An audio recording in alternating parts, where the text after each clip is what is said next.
వేదాలు సామాన్యులకు దూరంగా ఉండేవి ఒకప్పుడు.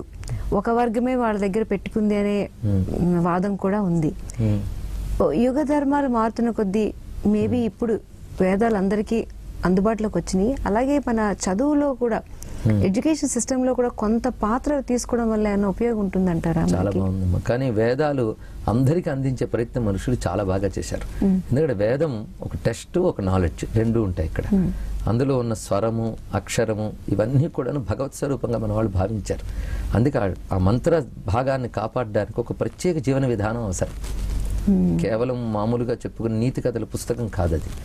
అటువంటప్పుడు పవిత్రంగా దానిని కాపాడుకోవాలనే ఉద్దేశంతో ఒక పవిత్ర జీవన విధానం, ఒక నియమబద్ధమైన జీవన విధానాన్ని ఏర్పరిచారు. ఆ జీవన విధానం ఉన్నవాళ్ళు మాత్రమే ఆ వేదం యొక్క ఆ టెస్ట్ని, ఆ మంత్రాలని, ఆ భాగాన్ని కాపాడారు.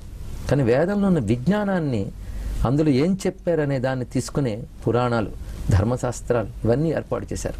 అందుకే వేదంలో ఉన్నది చెప్పడానికే రామాయణము, భారతము, భాగవతము, అదేవిధంగా ఇతర పురాణాలు, ధర్మశాస్త్రాలు ఇన్ని ఏర్పడ్డాయి. కానీ వేదంలో జ్ఞానం వేదంలోనే గూడు కట్టుకోలేదు, అది ప్రసరించింది. ఇతిహాస పురాణాభ్యాం వేదం సముపబ్రహ్మయేత్ అని అంటారు ఇక్కడ. ఇతిహాస పురాణముల ద్వారా వేద విజ్ఞానమే వ్యాప్తి చేయబడింది. ఇప్పుడు మనం అనుకుంటున్న మాతృదేవోభవ, పితృదేవోభవ, ఆచార్యదేవోభవ, కుటుంబ వ్యవస్థ, అమ్మ, అక్క, చెల్లి, అన్న, తమ్ముడు, అలాగే ఆచార్యుడు, శిష్యుడు, ఇలా మానవ సంబంధాలు ఎలా ఉండాలి, ఆ సంబంధాలని అతిక్రమించకుండా ధర్మార్థ కామ మోక్షాలు ఎలా సంపాదించాలి, ఇవన్నీ వేదం చెప్పిన మాటలే. కనుక వేదం భారతదేశంలో మట్టి పిసుక్కునే వాడికి కూడా తెలుసు. టెస్ట్ తెలియకపోవచ్చు, వేదంలో ఉన్న ధర్మం తెలుసు. ఆ ధర్మాన్ని వ్యాప్తి చేయడానికి పురాణం ప్రజా విద్య.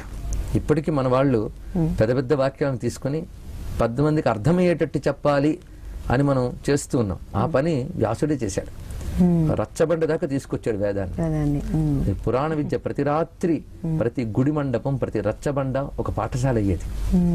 ఆ పురాణవేత్త చెప్తున్నది వేదంలో చెప్పిన జ్ఞానమే పురాణాల్లో చెప్పారు. ఎందుకంటే కావ్యం రామాయణం కృష్ణం అని చెప్తూ వేదైశ్చ సంహితం అని అంటాడు వాల్మీకి. అందుకే వేదం సాక్షాత్ రామాయణమే వచ్చింది అని ప్రసిద్ధి చెందిన శ్లోకం ఉంది కదా మనకి. వేద ప్రాచేత సాత్ ఆసీత్ సాక్షాత్ రామాయణాత్మన. అలాగే భాగవతం చూస్తే నిగమ కల్పతరోర్ గళితం ఫలం అన్నారు ఇక్కడ. వేదకల్ప వృక్షం నుంచి రాలిన పండు అన్నారు. కనుక వేదాల్లో అర్థం గహనంగా ఉంటుంది. అంత సామాన్యులకి ఇచ్చినా అది తేలిగ్గా అర్థం కాదు.